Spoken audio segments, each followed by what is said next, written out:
Hello everybody, this is Starman, and welcome back to Let's Play Main Street. Well, I've gone ahead and flown directly to the warehouse that Carl Linsky rented. And we got a little bit of an action sequence before we can get in there.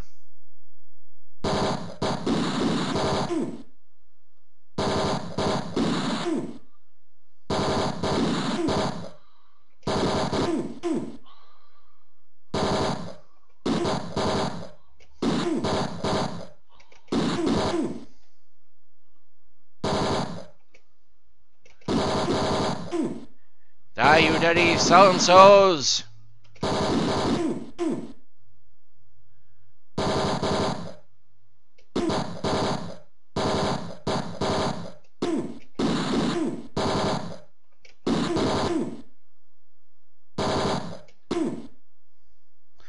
Okay, managed to get through that with a minimum of discomfort. Actually, I don't think we got hit once. Had to hit scrolling to the right there a little bit. Anyway, I stepped from the fog-shrouded street into the warehouse that Linsky rented. It's an old brick building located near the docks. The smell of the ocean has been absorbed into the wooden beams and walls, and the atmosphere is heavy and damp. The floor is cement, and every time I take a step, the whole area reverberates. It's dark inside, the only lighting being a panel of frosted glass windows up near the roofline. I can barely make out what it appears to be a small area closed off from the rest of the building. I walk over to it and check it out. So yes, here we are in another nice little explorable area, and right off the bat we've got a place we can hit enter. Let's see, so we got a forklift. Hopefully nobody will try to kill us with it. This forklift is old and appears to be in poor condition. Rat trap, a large rat trap, looks well used. We'll go ahead and leave that there. Large crates sit on the floor. One crate has an uneven hole near the floor. Let's see, there's a hole in it. The hole is small and appears to have been jaggedly cut. You know, I'm just gonna say I'm not gonna go near that at the moment because there's a rat trap next to a rat hole. Doesn't strike me as being a good place to check. Okay, but here we got crates. You carefully examine the crates but find nothing out of the ordinary, although on top of the crates, some 3-in-1 oil and a key of some type. An aluminum step ladder. We're going to take that. And then there's a storage shelf. Looks like there's a tape. Is that piece of tape or videotape? Or the piece of masking tape says Blue Bishop. That strikes me as being important somehow. Okay.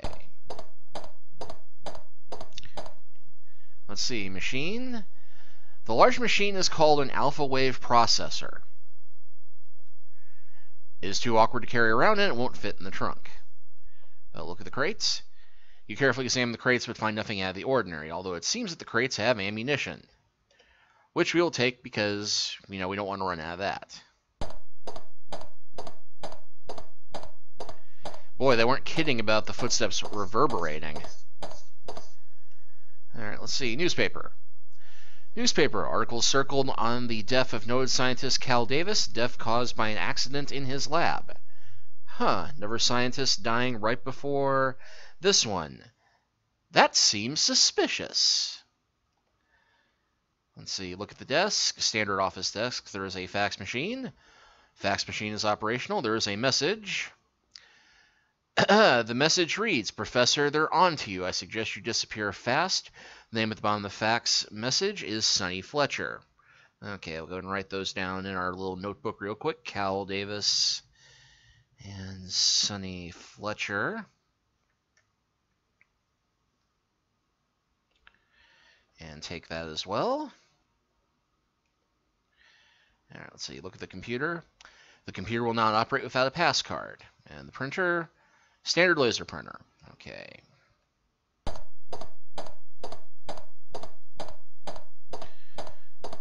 And I think I'll just go in the circular motion here because it looks like we've got a safe here amongst the crates. Let's see. Yep, safe. Large old-fashioned black floor safe. Can we open it? Yeah, apparently that key we found earlier was the safe key. Anyway, insurance policy. A life insurance policy from the Transamerican Insurance Company on Carl Linsky. Face value is $1 million. Sylvia Linsky is the beneficiary. Yeah, so if you didn't follow the advice in the manual about asking about insurance, well, here's how you find out that there was a life insurance policy for Sylvia. Anyway, let's look at the crates. You carefully examine the crates, but find nothing out of the ordinary. Boxes. Several boxes are stacked on crates. The box on top is partially open, and there is a box there. Look at the box. Cardboard shipping box from England. All right, open the box. It looks like there is a lamp. An antique lamp inside this box has a street value of $1,500. Yoink. Alright, well, that's everything here, I think. And then it looks like there's another desk over here. Let's look at the desk. Standard metal office desk. There is a drawer. I look at the drawer. Standard drawer. Open the drawer. There's a watch. Gold pocket watch. Antique. Street value $600. Well, it's not like he needs it anymore. Okay, check ledger. A check ledger, last deposit from MTC Corporation, last check to Sonny Fletcher, private investigator.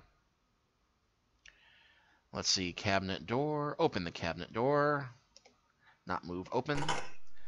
Okay, looks like we've got some Pepto-Bismol, half full. See, Tex is an optimist. It's not half empty, it's half full. A Band-Aid can. Johnson & Johnson assorted edible Band-Aids. You get the can of assorted Band-Aids that contains a Nexus pass card. And then finally, radiation pills. Radiation pills have an expiration date of 2011. They are a relic of an earlier era. Wow, those are expired even now. Okay, so we'll go ahead and take those. Let's see, calendar. Calendar, picture of farm, 2033. The date October 3rd, 2033 is circled. Warm written above the date circled. Doomsday. Hey, that's not too far from now. In the game, I mean, not now. But okay, let's see. Filing cabinet. Standard black metal filing cabinet. The fan. Can't move the fan. Let's go to the file drawer. File drawer, if I handily open it. Using the key you found at Linsky's home, you open the file cabinet drawer. Looks like there's a list of some type. A list of scientists that may be working on Overlord. 1, John Klaus. 2, Maurice Gribble. 3, David Pope. So we'll go ahead and add those names to our list. Let's see, John Klaus. Maurice Gribble. I wonder if it's in relation to Dale Gribble in the future. And David Pope.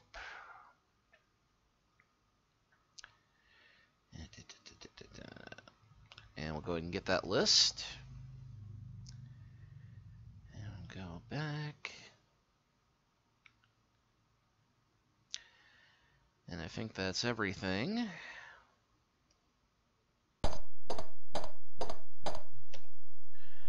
And well, we have that card. Let's see if we can use the computer now. Okay.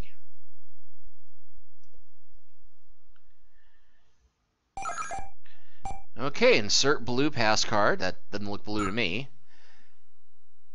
Pass card verified. Input blue password. Well, we saw that piece of tape earlier that said blue bishop. I wonder, and the chess piece at Lansky's house was missing a bishop. Hey! Alright, let's see. Project note, C. Linsky. I am frustrated with our attempts to find the other scientists working on this project. So far, we've only put together a shall list of possible colleagues, and SF is not convinced that all scientists are naive about Overlord. I have discovered that in order to stop the project, I'll need to obtain all the pass cards and their passwords, but what to do once I've obtained them is unclear. SF believes once a scientist is through with his particular phase of work on Project Overlord, he is eliminated. I completed my work on Overlord a week ago, but I'm still uneasy. I'm going to take my concerns to J. St. Gideon, the former president of Gideon and MTC Corporations. I have had severe headaches throughout the day. Something is wrong inside my head. I'm doing things that make no sense to me. I must try to... So, yeah, it seems pretty clear that something weird is going on. couple, all this, that tape that said they're in my head. Got an alpha wave machine over here, and Linsky acting erratically. It's looking like there's something serious going on here, and we definitely need to start asking some questions about this MTC Corp, Gideon Corp, and all of this. But first things first, we have to get out of here. Okay, so now we're back in our speeder. One thing we hadn't done, which weirdly enough you can only do this in your car, is check your inventory. And while we're here, we can actually pawn stuff. Now you'll see we've got the $10,000 in cash that Sylvia gave us. And we can pawn things, but we can buy them back later if it turns out we need them. So we'll go ahead and I don't think we'll need the book anymore. And I got to hold enter down to get to acknowledge this. I do not think I'm going to need the whiskey. The lamp, definitely sell that. Pepto, yeah, the watch, sell that, although I think we just got $800 for that. Pepto-Bismol for 1, the pills for 2. Pass card, definitely going to need that. Ladder oil, got some combinations there. That's probably enough for now. Because we do need money to pay our informant if we need to contact her. But first things first, let's go ahead and call our secretary. Because it just occurred to me, we never asked her about all the basic clue stuff that we started off with. Like MTC Corp. Hello, Tech. Wow, that hairstyle just screams 80s, doesn't it? Alright, let's try MTC. I'll get back to you. Okay. Let's try Gideon. I'll get back to you. I know that this isn't going to work, but Overlord. There's nothing in our files. Did she just hook her up for me? There's nothing in our files. I think she did, yes. Alright. Law and order. I'll get back to you. Okay, and then running through the names we wrote down. Cal Davis. I'll get back to you. Let's see. John Klaus. There's nothing in our files. Okay. Maurice Gribble. I'll get back to you. Okay. David Pope. I'll get back to you. And let's see, that privatized name was Sonny Fletcher. There's nothing in our files. Okay, and the former head of the company was J. St. Gideon. There's nothing in our files. Nothing in the files, okay. Well, that gives us some direction anyway. And, oh, incoming fax. Quick work there. Alright, MTC Corp is the management training center and a subsidiary of a large corporation called Gideon Enterprises. Here's a newspaper article I found on them. Gideon Enterprises, a local San Francisco corporation, 4650 is their code. Write that down. Has announced that they've received a $500 million government contract to develop 3 new surveillance satellites for the government. Gideon specialized in the development of high-tech computer and electronic surveillance equipment. The company was founded in 1997 by J. St. Gideon. You'd think thered be something about him in the middle of all that.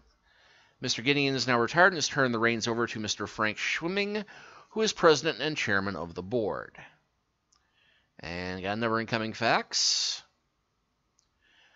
Let's see. David Pope lives in Eureka, 9211.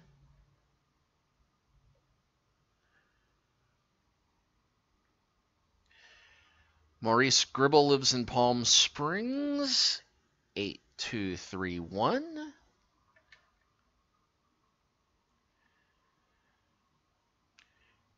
Here's a newspaper I found in a Santa Barbara paper on Cal Davis. Noted scientist Dr. Cal Davis was found dead in his Santa Barbara home, 3720.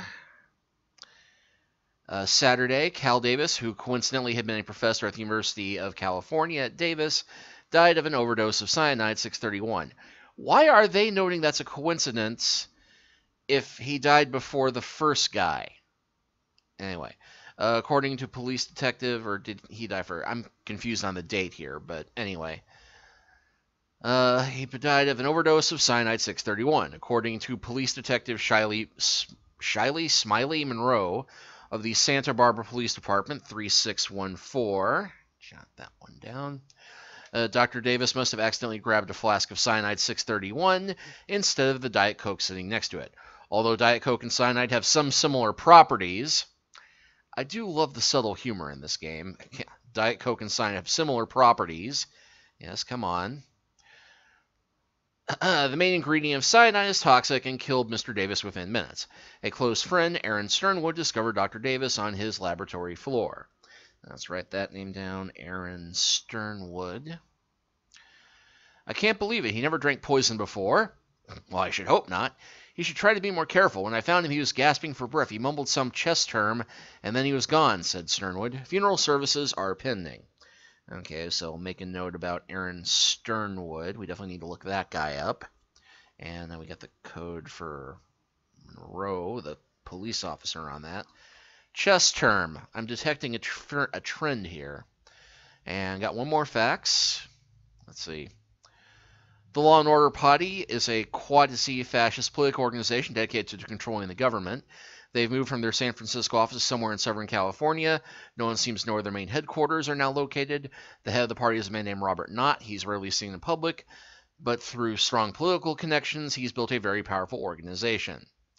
Make a note to look him up as well.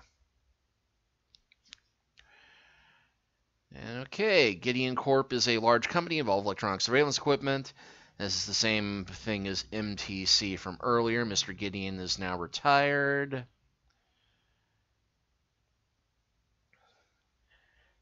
And hand over Frank Schimming. Okay, I think that's it. Let's go ahead and call her back and check on the last bunch of names.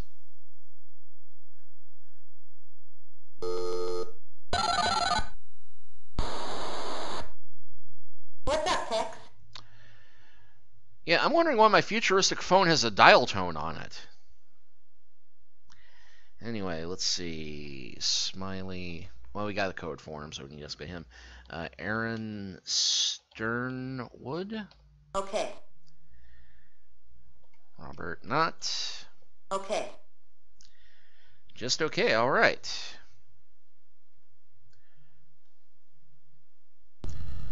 Okay, we'll ask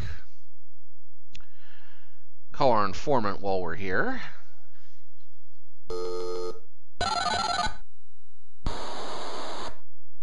Say. Enhance it. Oh, pull away from the cleavage. What do you need, Murphy? Let's see. Going down the list of people I don't have contacts or links for yet. Let's go with John Klaus. Make me an offer.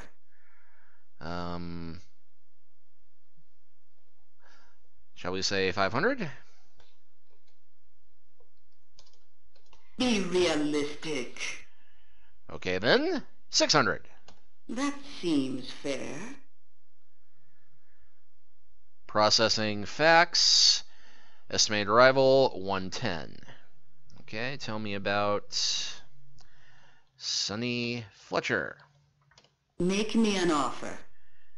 Okay. Let's nickel and dime this Be again. realistic. Hey, that's pretty realistic. Okay, fine. Be realistic. Where she hangs up at some point. Be realistic. Okay. That seems fair. Well, there goes my lamp money. We'll arrive at 111. And J. St. Gideon. Make me an offer. Alright. We're going to lowball this again. That seems fair. Processing, fax, estimated arrival 111. Okay. And I don't think there was anybody else who Vanessa said no to, so we'll go ahead and stop there. And incoming fax.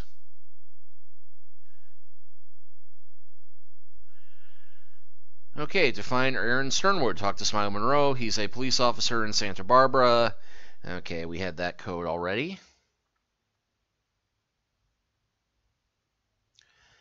Sonny Fletcher stays at some rundown apartment in LA. Try NC5170.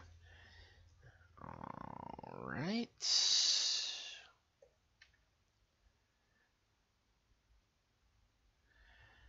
Jason Gideon's Beverly Hills address is 3891. 3891. Talk to Dolores Lightbody. She may know where to find John Klaus. They were lovers once. And one more. Robert Knott is the head of the Law and Order Party, but nobody I've talked to knows how to find him. He is totally secretive. Alright, well, checking down our list of locations, I've got 2 sheets in front of me, and I scribbled down the address for Gideon Enterprises on sheet 1, since I have that on my base list of questions. So let's go ahead and... Funny, I don't remember setting the coordinates for something. Let's try...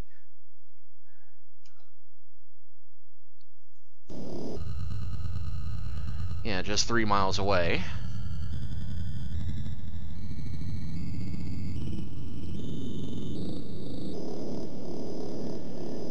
You know, we don't need to go up to 11,000 feet every time.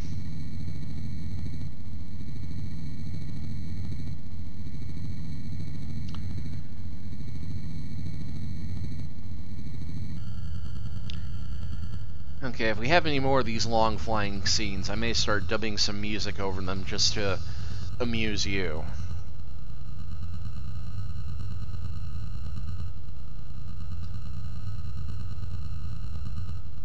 Meanwhile, I'm just going to sit here and imagine the music from Blade Runner in my head.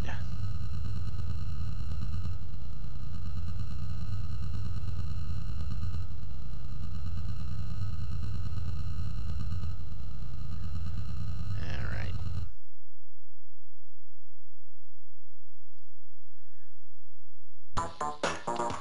I tell the security guard at Gideon Enterprises that I'm working on a murder case, and I'm here to talk to Frank Shimmick. He leads me to the elevators and tells me to go to the 67th floor. The receptionist ushers me into a huge suite to talk to Mr. Shimming, the president of Gideon Enterprises. He's a slick-looking man, about 50, with gray hair and thick eyebrows. He doesn't look the least bit happy to see me. Is that Dick Cheney in a wig? Alright, well, tell me about MTC. MTC is our management training center. New employees that show potential are sent there to acquire corporate decision-making abilities. I personally think it's a waste of time. Manager either has the skills or he doesn't. Alright, let's try Gideon. Our company is involved in the development of electronic surveillance equipment. Obviously, a man in your line of work doesn't have any formal engineering education, so talking to you in specifics would be a complete waste of time.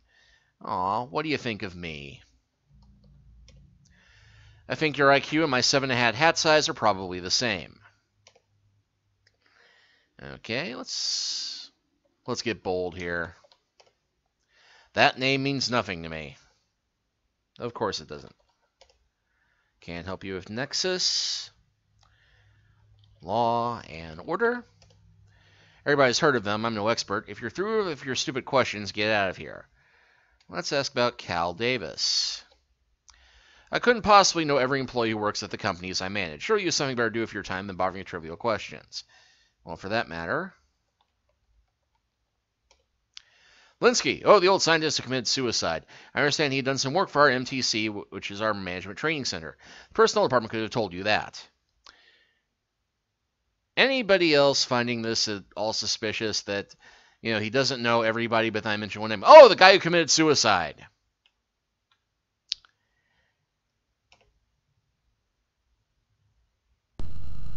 Alright, well, let's see. Next one on our list was Cal Davis himself. Check out his apartment. So we'll do Nexus code 3720. Surprisingly close by. I said surprisingly close by. Oh, wait, no, I was looking at the wrong cross. It's LA, not,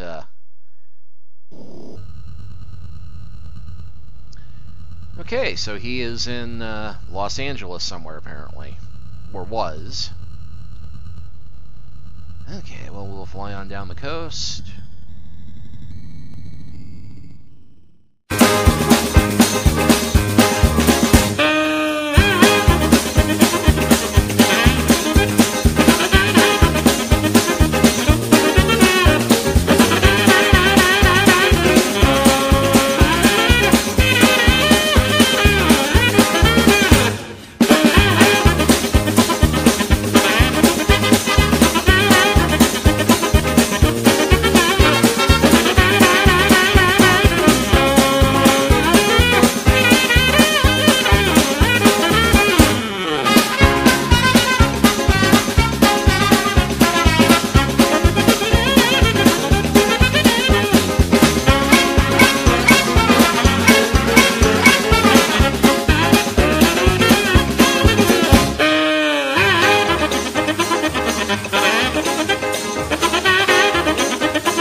Cal Davis's home near Santa Barbara must be at least over 100 years old.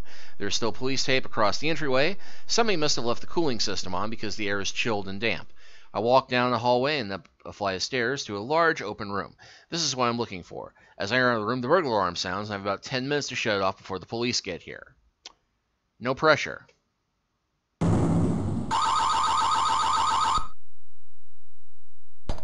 And of course, there's no way to open the door, get out of here, unless I find the alarm. So first things first. Hey, that cage looks suspect. Let's see, workbench. Workbench made of stainless steel with drawers. Let's open the drawer. Look in the drawer. Looks like there's a memo. To Cal Davis, subject, Nexus, September password, coded word, Itchema. Well, that's an anagram. Checkmate. So, write that one down. Probably that's his password. We'll go ahead and get the memo. Let's look at the sink. What? Non-corrosive stainless steel, sink and drain, chemicals. Various chemicals in a flask. Outside the flask has hazardous chemical written on it. Yeah, we'll take that. Why not?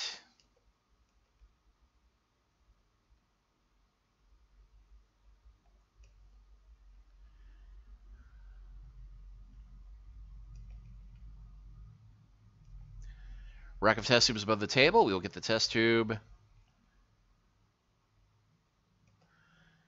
Take the Diet Coke can. Cage made of iron bars. Two eyes stare ominously at you from behind the bars. Let's look at the creature. An oversized ape with wild eyes stares at you through the bars at you. And a box. A small metal box is inside the ape cage. Clearly we need to get that, but just as clearly we are not going to get in there. Switch. Switch on the wall says open, close. We are not going to mess with that. At least not until we find a way to tranquilize the beast eater somehow. Let's see, filing cabinet. Standard office filing cabinet. It's locked and I don't have the key. Okay. Rat cages. Several rat cages filled with starved dead rats. Can we open the cages? Okay. A slot screwdriver. Hey, we could use one of those. I'm just playing a hunch. It looks like there's some space behind the cage. Move the rat cages. Hey, there's a circuit box. Open the circuit box. Large switch says on off. The switch turns on off the surveillance equipment. Hey, with 7 minutes left to spare, and looks like more importantly, key to a cabinet. That cabinet that we just couldn't open, perhaps? Okay, well, we got that. Cigarette. A Kimmel cigarette butt is in front of the cages. Okay, we took that. A camera. Small surveillance camera, broken glass. A broken chemical flask is on the floor.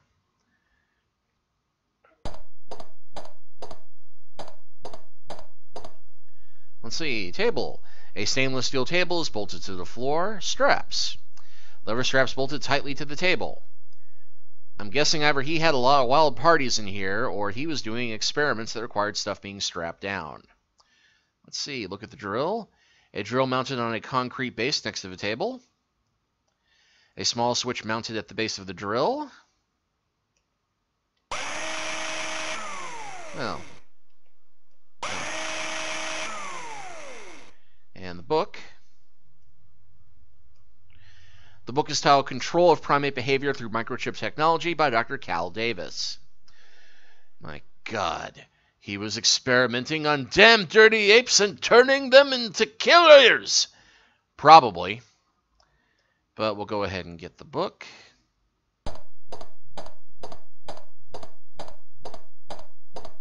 Actually, let me go back to that cabinet, see if that cabinet key I found works on it.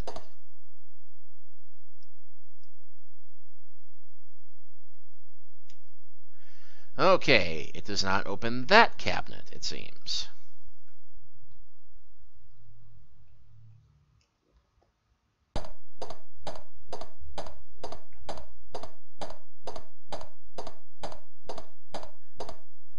Let's see, microchip equipment. There's a switch on it. It's broken, so you can't do that. Okay. Look at the tray. A tray of microchips is on a table. Okay, I can take the tray. Overhead lamp. Let's go turn on the lamp. It looks like that revealed a key. With the light, you see a file cabinet key on the floor. I wonder if this is the key that opens the cabinet over here.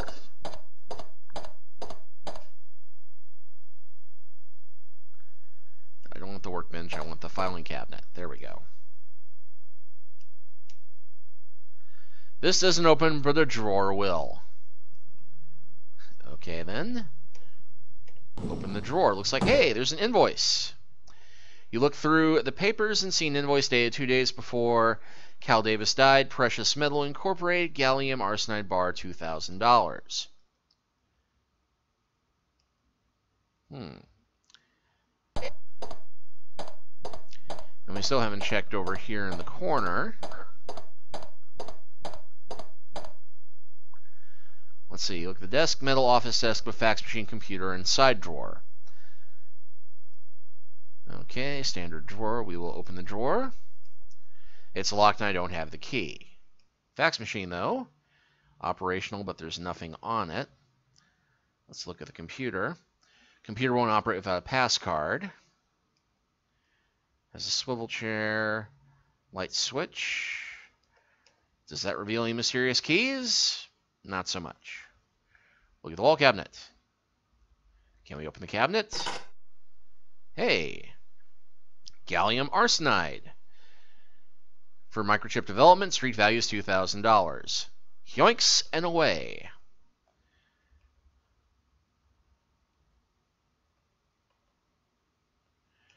And we still can't open that. Computer won't operate without a pass card. Okay, I think we've exhausted all the possibilities here for the moment. And what do you want to bet that Coco is guarding his pass card. But we got a password of sorts. Checkmate, I think. Alright, incoming fax. Let's see, from a concerned citizen. Get off this case or you'll be sorry. That, boys and girls, is what we call an indication that we are onto something. But let's go ahead and move to the next thing on our list, which was Maurice Gribble. Let's see, his code is 8321. Wait a minute. Oh, 8231. Darn my dyslexia. And he is way on the border.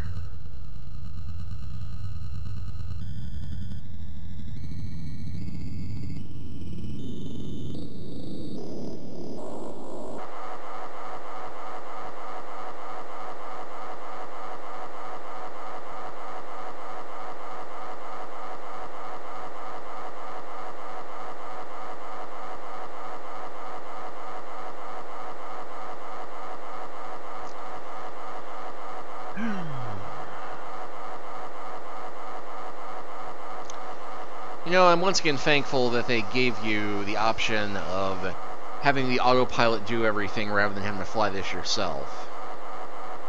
Because as tedious as sitting here is, it's way more tedious trying to fiddle with controls, believe me.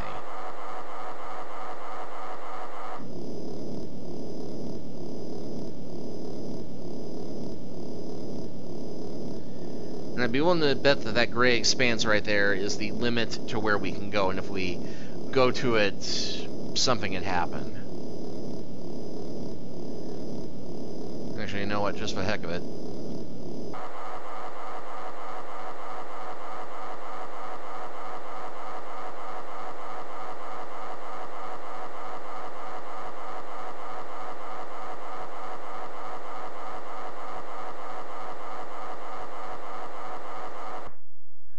And yeah, we are way outside the boundary of things. Apparently we could keep going there, but, yeah, what's the point?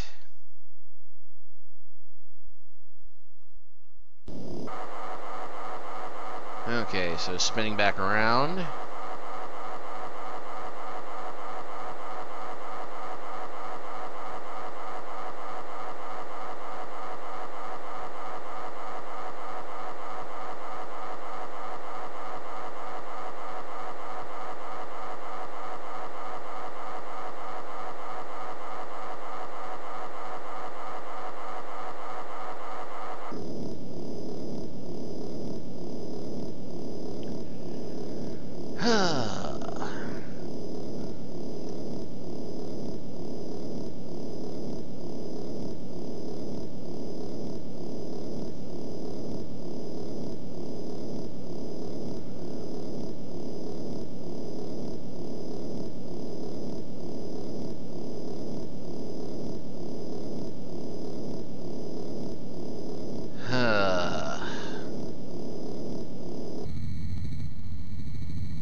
Yeah, I'm definitely going to start skipping these sequences from now on.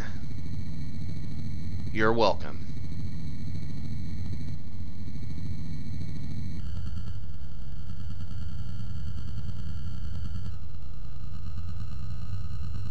Point 2, point 1. Well, look on the bright side, folks. This is still better than that bus trip game.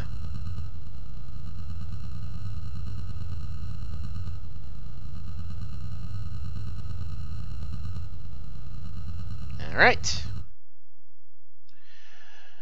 I find the home of Maurice Gribble and knock on the door. I'm invited into the room by an older woman and introduced to Maurice Gribble. He's a tall, distinguished man in his late 60s. I explain I'm working on a case and his name is on a list of scientists who are possibly associated with the project.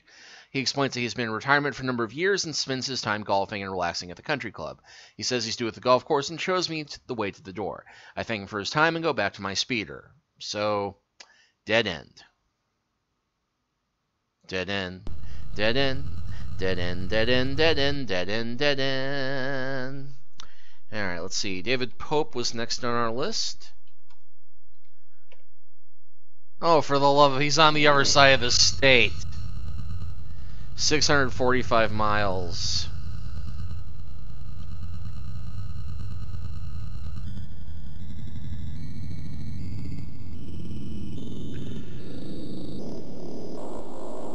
You know what? I'm going to go fix myself a quick little snack and see if I can get back before this is over. Be right back.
Folks, in the time that I was gone, I was able to microwave a hot dog for 30 seconds, fix up all the fixings, including mustard and relish, and fix myself a nice cup of tea.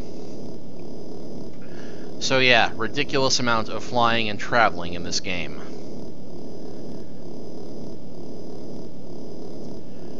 But hey, we're almost across the state. Ye gods.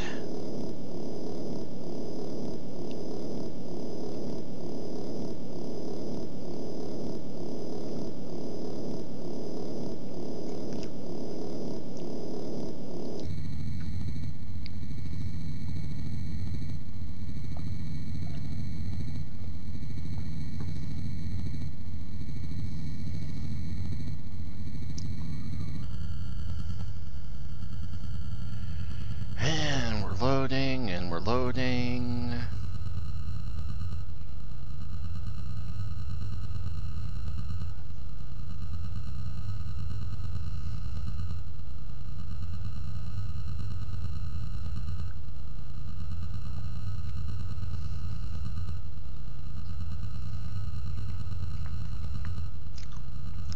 Good hot dog for being microwaved, by the way, if you care.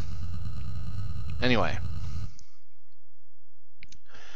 I knock on the door of David Pope's house and ask him questions about Gideon Enterprises, MTC Corporation, and Carl Linsky.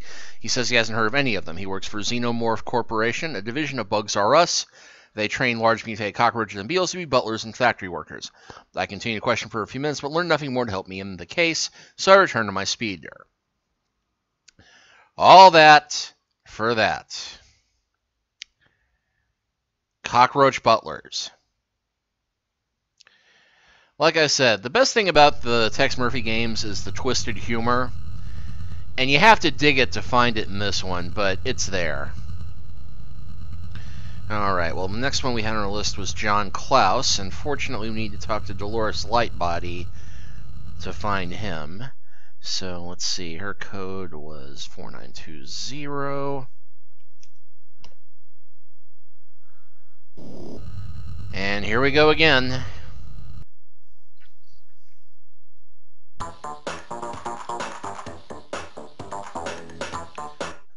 Okay, John Klaus. She cries about everything, doesn't she? Carl and John Klaus were partners once. I was dating John at the time, but when I met Carl, I fell head over heels in love with the little cutie. When I told John, he flew into a rage and vowed never to work with Carl again. I see him from time to time, but lately he's been acting very strange. He believes he is in danger. He's hiding out in Reno, Nevada right now. Use NC7012. Okay, well that gives us a direction, but as long as we're in this general neighborhood, I believe we have a priceless fruitcake to steal.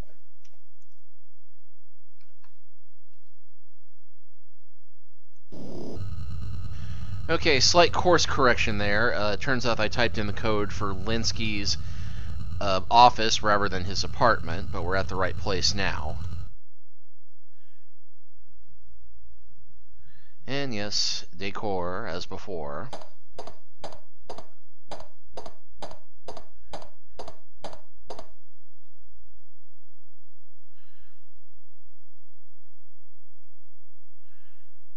Okay, open display case.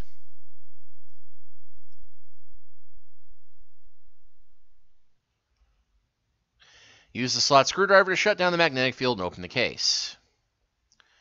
Okay, now get the statue. You lift the fruitcake from the case and the pressure-sensitive burglar alarm sounds. You have 5 minutes to find ways to switch it off before the police arrive.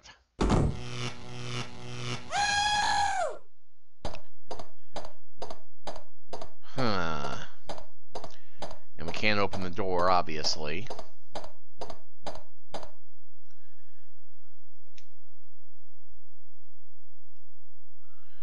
Okay, that does nothing. I don't think there was anything in the bookcase before.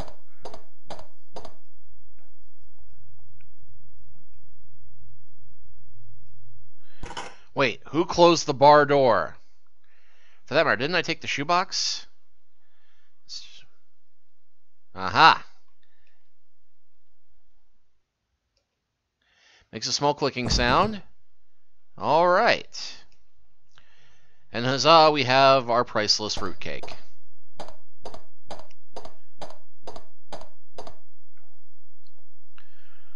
So let us go ahead and pawn that along with the rest of our illicitly grabbed stuff.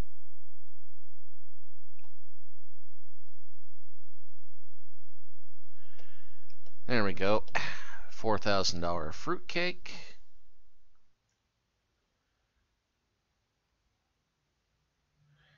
And the $2,000 chemical. Yeah, I'm doing pretty good, all things considered. And oh yes, since I'm going to need this, the chemicals, the test tube, the can of soda,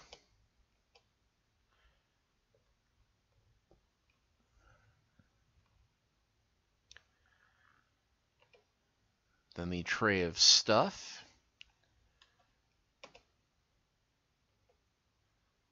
Alright, so with that done, let's go track down John Klaus, since he was the next one on our list. 7012. Reno. Bit of a drive again.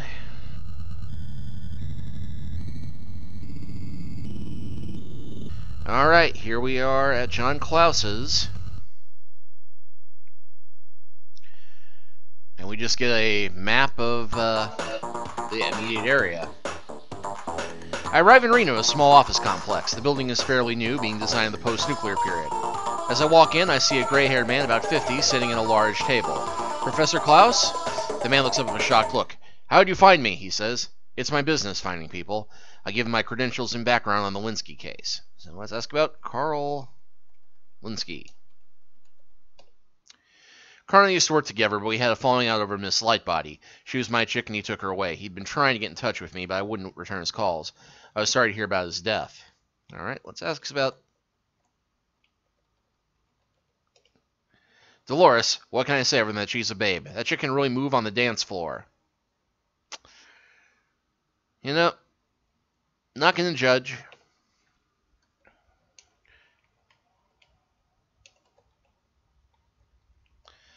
Little Sylvia, she's Carl's daughter. I imagine she's grown up by now. Yet you look about the same age as her, but never mind. Okay, let's go with MTC. I was hired by MTC, which is the Management Training Center for Gideon Enterprises. They put me working on a project called Overlord. I soon discovered that my work had nothing to do with management training. Okay, Gideon. Getting Enterprise is the parent company of MTC, but I'm not sure of the true relationship. Okay, Overlord. I was told that Overlord was a project designed to enhance an executive's mental capacity and performance. But as the project progressed, I grew suspicious. When I started asking questions, I was threatened. I figured it was time to go underground for a while. Smart move. I was given a Nexus terminal, a pass card, and a password by MTC to work on Overlord. This allowed me to access the central computer. Let's see, what's your password? My password is Pawn. Oh, how appropriate. Pawn. And let's see, ask about the pass card. He hands me his green pass card. So, okay, we've now got blue bishop, green pawn, and checkmate, whatever that one turns out to be. Okay, as long as we're here, in order. I don't like them, but what can be done? They have as much right to express their opinion as anybody. And let's go and ask about Cal Davis, the other dead scientist. Can't help you there. Well, we've got 2 cards and 2 passwords now. That strikes me as being a good bit of detective work for one chapter, so we will go ahead and stop here. And next time we will continue down our list of new leads. We'll see you then.